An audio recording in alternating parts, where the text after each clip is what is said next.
अस्सलामु अलैकुम वरहमतुल्लाहि वबरकातुहू। नहमदुहु व नुसल्ली अला रसूलिहिल करीम, अम्मा बाद। हाज़रीन सामईन, आप अच्छी तरीके से जानते हैं कि 2020 में हुकूमत हिंद ने जून और जुलाई के महीने में एक बिल, एक कानून नाफिज किया था, एक कानून पारित और पास किया था, जिस कानून और बिल को कृषि कानून कहते हैं। ये बिल इमरजेंसी लॉ के तहत पास किया गया। ये कानून इमरजेंसी लॉ के तहत पारित किया गया और राष्ट्रपति के साइन और सिग्नेचर से पास किया गया, बग़ैर मेंबर ऑफ पार्लियामेंट के मशवरे और सांसद और असेंबली की शिरकत के बग़ैर ये कानून पास किया गया, पारित किया गया। ऐसे दौर में, ऐसे वक्त में जबकि पूरा मुल्क कोरोना की बीमारी से लड़ रहा था और कोरोना महामारी के चपेट में था और कोरोना महामारी उस वक्त चरम सीमा को छू रही थी, ऐसे वक्त में हुकूमत ने कृषि कानून और कृषि बिल को नाफिज किया।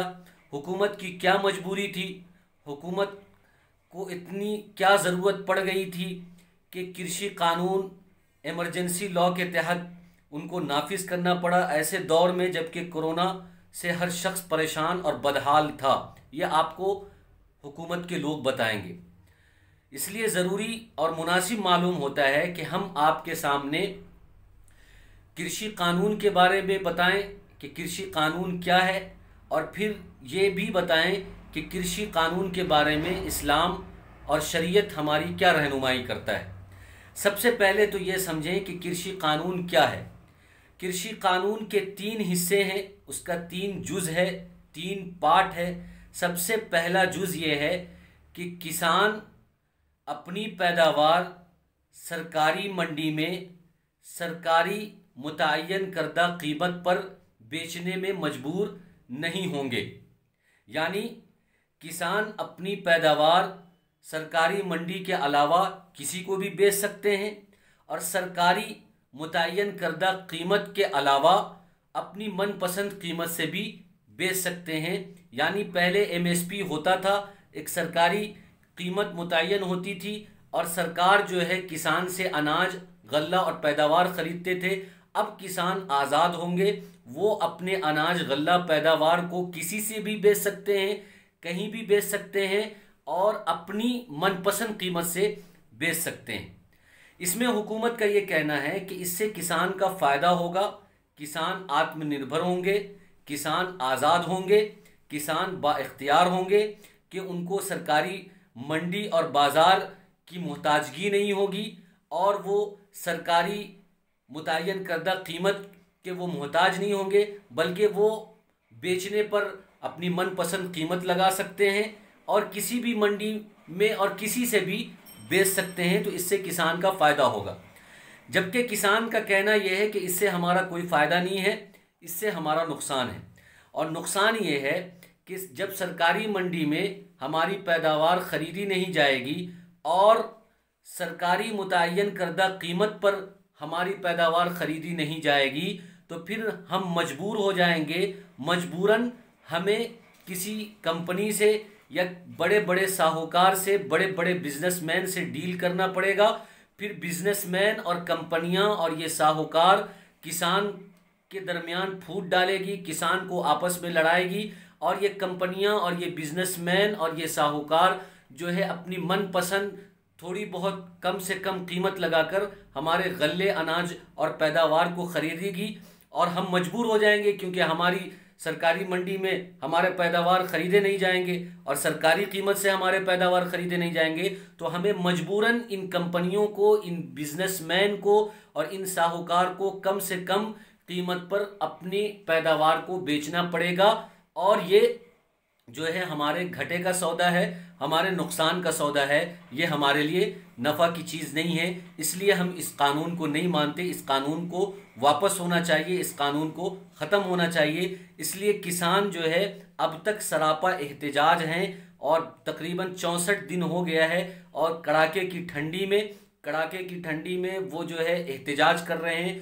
प्रोटेस्ट कर रहे हैं। उनका डिमांड ये है कि इस बिल को ख़त्म किया जाए, रद्द किया जाए, मनसूख किया जाए। जबकि हुकूमत इस बात पर डटी हुई है कि इससे हम इस बिल को ख़त्म नहीं कर सकते, मनसूख नहीं कर सकते। ये आपके फ़ायदे की है, ये बिल आपके हित में है।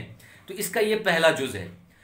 दूसरा जुज़ इस बिल का ये है कि किसान अपनी पैदावार पैदा होने से पहले उसकी कीमत मुतय्यन कर सकेंगे तहरीरी मुआहदे की शक्ल में। यानी वो बड़े बड़े कंपनी से, बड़ी बड़ी कंपनियों से, बड़े बड़े बिजनेसमैन से एक जो है तहरीरी मुआहदा करेंगे कि बिजनेसमैन या कंपनियां किसान से मुआहदा करेगी कि आप इतने एकड़ में आलू बो दो या प्याज बो दो, और फसल होने से पहले और पैदावार होने से पहले कीमत भी मुतय्यन हो जाएगी तहरीरी शक्ल में। इससे किसान का फ़ायदा ये होगा कि अगर फसल आंधी तूफान और सैलाब की वजह से बर्बाद हो जाती है, फिर भी जो है उनकी कीमत कंपनी वाले और बिजनेसमैन जो तहरीरी शक्ल में तय हो गई है, जो कॉन्ट्रैक्ट बेस में तय हो गई है, वो कंपनी के लोग और बिजनेसमैन लोग किसान को देंगे।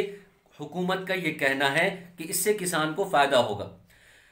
लेकिन किसान ये कहते हैं कि अगर हमने तहरीरी शक्ल और तहरीरी मुआहदा कर लिया बिजनेसमैन से, कंपनियों से, ताजिरों से, साहूकारों से, और हमने अपनी कई एकड़ में उनके मुताबिक आलू या प्याज बो दिया और उनकी कीमत भी तय कर ली, लेकिन जब लेने की बात आई और कंपनी के लोग और बिजनेसमैन लोग और ताजिर लोग और साहूकार लोग अगर लेने से इनकार कर दें या जितनी कीमत तय हुई थी उस कीमत से कम लेने पर आमादा हों, तो हम उस वक्त पे क्या करेंगे? तो हुकूमत कहती है कि उस वक्त आप कोर्ट जाएं, कोर्ट से फैसला करवाएं, कोर्ट फैसला कर देगी। अगर किसान हक पर होंगे तो किसान के हक में फैसला होगा, किसान के पास मजबूत दलाइल होंगे तो किसान के हक में फैसला होगा, और अगर बिजनेसमैन और कंपनियों के पास मजबूत और ठोस दलाइल होंगे तो उनके हक में फैसला होगा। तो किसान का कहना है कि हमारे पास इतनी सूझबूझ नहीं है कि मुआहदा करने के बाद अगर हमारे दरमियान यानी कंपनी के दरमियान और किसान के दरमियान कोई इख्तलाफ हो जाता है तो उस मसले को हम कोर्ट से हल करेंगे। हमारे पास उतनी सूझबूझ नहीं है, हमारे पास उतना वक्त नहीं है, हमारे पास उतना वसाइल नहीं है, उतना ज़रिया नहीं है। जबकि कंपनी के पास सारा वसाइल है, ज़रिया है, पैसा है, तो वो जो है कोर्ट भी लड़ सकते हैं, कोर्ट भी जीत सकते हैं और अपने दलाइल भी मजबूत कर सकते हैं। तो इस तरह से उनकी जीत होगी, तो हम इस तरीके से परेशान होंगे। तो ये दूसरा कानून जो कॉन्ट्रैक्ट बेस पर हम पैदावार के होने से पहले भी उसकी कीमत तय कर सकते हैं, इससे भी हमारा कोई फ़ायदा नहीं है, इससे भी हमारा नुकसान ही है। इस बिल का तीसरा पार्ट, तीसरा हिस्सा, तीसरा जुज़ ये है कि 1955 में जो इंसानी ज़रूरत की बुनियादी चीज़ें थी, रोज़मर्रा की बुनियादी चीज़ें थी, 1955 में यह कानून बना था कि उन चीज़ों को, बुनियादी ज़रूरी चीज़ों को स्टोर करना, जमा करना, ज़ख़ीरा करना, भंडारण करना जुर्म है। कोई इसको स्टोर नहीं कर सकता है, जैसे कि नमक है, तेल है, आलू है, प्याज है, इस जैसी जो चीज़ है इसको भंडारण करना जुर्म समझा जाता था। 1955 में ये कानून बना था। लेकिन इस कानून के अंदर अब कृषि कानून जो नया आया है इसमें संशोधन और अमेंडमेंट ये किया गया कि अब इन तमाम चीज़ों को जो है भंडारण किया जा सकता है, स्टोर किया जा सकता है, इससे जमा किया जा सकता है। तो हुकूमत का कहना है कि इससे किसान का भी फ़ायदा होगा।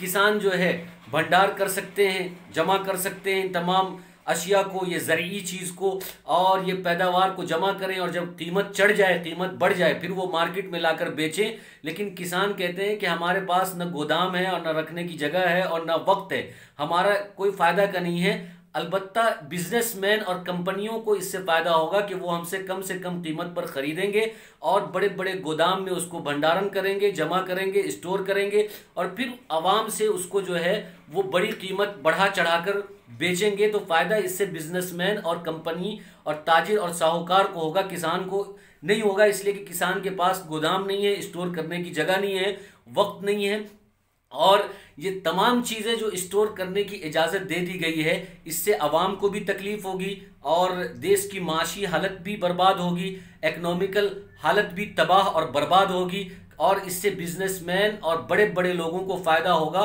कि वो स्टोर और भंडारण करके ज़्यादा से ज़्यादा कीमत पर जो है एक बार रोक लेंगे, और फिर जब महंगाई बढ़ेगी लोग और सामान की किल्लत होगी तो खुद ब खुद महंगाई बढ़ेगी, फिर आवाम को वो महंगी महंगी कीमत पर बेचेंगे, तो इससे बिजनेसमैन का फ़ायदा होगा। ये 3 हिस्सा है, जिन तीनों हिस्सों को, तीनों पार्ट को किसान कहते हैं कि इसको वापस करो, हम इसको मानने के लिए तैयार नहीं है, और हुकूमत कहती है कि यह आपके हित में है या आपके हक में है, इसलिए ये बिल वापस नहीं होगा। हुकूमत भी अपनी बात पर डटी हुई है। अब आपने जब इन तीनों की तफसील सुनी है तो आप खुद फैसला कर सकते हैं कि ये किसान के और आवाम के, इस मुल्क के बाशिंदे के हित में है या इसके खिलाफ है। आप खुद फैसला कर सकते हैं। अब दूसरी बात यह समझें कि इस बिल के बारे में इस्लाम हमारी क्या रहनुमाई करता है, शरीयत हमारी क्या रहनुमाई करता है। शरीयत कहती है कि हर उस काम और उस अमल से बचा जाए कि जिस काम और अमल से दूसरे का नुकसान हो और दूसरे के लिए नाइंसाफ़ी हो। जब इस 3 बिल को हम सामने रखते हैं तो हमें ये बात समझ में आती है कि किसान के साथ नाइंसाफ़ी हो रही है और आवाम के साथ आवाम का नुकसान हो रहा है। किसान के साथ नाइंसाफ़ी ये हो रही है कि बड़े बड़े बिजनेसमैन और साहूकार ताजिर लोग जब उनसे लेंगे, सामान लेंगे, पैदावार लेंगे, तो अपनी मनमानी कीमत पर लेंगे और किसान की पूरी पूरी मजदूरी उनको नहीं मिलेगी, उनकी मेहनत की मजदूरी नहीं मिलेगी। और शरीयत कहती है कि मजदूर को उनकी मजदूरी पूरी पूरी देनी चाहिए। लेकिन यहाँ पर चूंकि किसान अपनी पैदावार बिजनेसमैन को देने पर मजबूर होंगे और वो किसान को आपस में, छोटे बड़े किसान को फूट डालकर, लड़ाकर वो जो है मनमानी कम से कम कीमत पर ख़रीदेंगे, तो इससे किसान को पूरी मजदूरी नहीं मिलेगी, तो किसान के साथ नाइंसाफ़ी होगी और ये जुल्म है। और शरीयत जो है जुल्म से, नाइंसाफ़ी से मना करता है और मजबूरी के फ़ायदा उठाने से शरीयत मना करता है। तो पता चला कि एक जुज़ का इनकार शरीयत करता है और इस्लाम कहता है, इस्लाम के पॉइंट ऑफ व्यू से भी ये बिल और बिल का पहला हिस्सा सही नहीं है, और किसान के पॉइंट ऑफ व्यू से भी बिल का पहला हिस्सा सही नहीं है, और इस्लाम के पॉइंट ऑफ व्यू से भी बिल का पहला हिस्सा सही नहीं है। इसी तरीके से स्टोर करने की बात है, इस बिल के अंदर ज़ख़ीरा करने की बात है, जमा करने की बात है, और शरीयत कहती है कि हर वो चीज़ जो इंसान और जानवर की ग़िज़ा है उसको स्टोर करना, उसको जमा करना ये सही नहीं है, ये हराम है, ये नाजायज़ है। हर वो ग़िज़ा जो इंसान और जानवर की है उसको स्टोर नहीं कर सकते। ये फ़ुक़हा किराम ने फ़िक़्ह की किताबों में ये बात लिखी है। इसी तरीके से शरीयत ये कहती है कि हर वो चीज़ जिसके स्टोर कर लेने से आवाम को तकलीफ़ हो और गांव में और शहर में रहने वाले लोगों को तकलीफ़ हो, ऐसी चीज़ को स्टोर और जमा नहीं कर सकते हैं। अब जब इस बिल को देखते हैं तो इस बिल के अंदर जो है इंसान की ग़िज़ा है, जानवर की ग़िज़ा है, क्योंकि खेत से जो उगने वाली पैदावार, ज़रई पैदावार होती है, वो इंसानों की और जानवरों की ग़िज़ा होती है। तो शरीयत के एतबार से इसका स्टोर करना, जमा करना, भंडारण करना सही नहीं है। इसी तरीके से दूसरे उसूल को देखेंगे कि जमा कर लेने से मुल्क के हर बाशिंदे को तकलीफ़ होगी, हर बाशिंदे का नुकसान होगा, क्योंकि इससे मुल्क की इकनॉमिकल हालत भी घटेगी, बर्बाद होगी। क्योंकि जब बड़े बड़े बिजनेसमैन इन ज़रूरी अशिया को स्टोर और भंडारण कर लेंगे और वो इंतज़ार करेंगे कि जब मार्केट से ये चीज़ें ख़त्म हो जाए, मसलन आलू और प्याज और नमक और तेल को इन्होंने भंडार कर लिया बिजनेसमैन ने, अब जब ये मार्केट से ख़त्म हो जाए तो ये अपनी मनमानी कीमत पर फिर आवाम को बेचेंगे, तो इससे बेचारे आवाम का नुकसान होगा और इससे जो है पूरे मुल्क का भी नुकसान होगा, क्योंकि मुल्क की माशी हालत तबाह होगी, इकनॉमिकल हालत तबाह होगी। तो शरीयत के एतबार से ये कानून सही नहीं है और शरीयत भी इस कानून को कंडम करता है, इस कानून को रद्द करता है। जिस तरीके से किसान इस कानून को रद्द करने पर तुले हुए हैं और नहीं मानने के लिए जो है वो एहतजाज कर रहे हैं, प्रोटेस्ट कर रहे हैं, शरीयत भी इस कानून को का रद्द करता है, कंडम करता है। इसलिए शरीयत के पॉइंट ऑफ व्यू से और किसान के पॉइंट ऑफ व्यू से ये जो कृषि कानून है, कृषि बिल है, ये सही नहीं है, किसी के हित में सही नहीं है। अल्लाह तबारक व तआला हम सबको ये बात समझने की तौफीक अता फरमाए। आमीन व आखिर दावाना अनिल हम्दुलिल्लाहि रब्बिल आलमीन।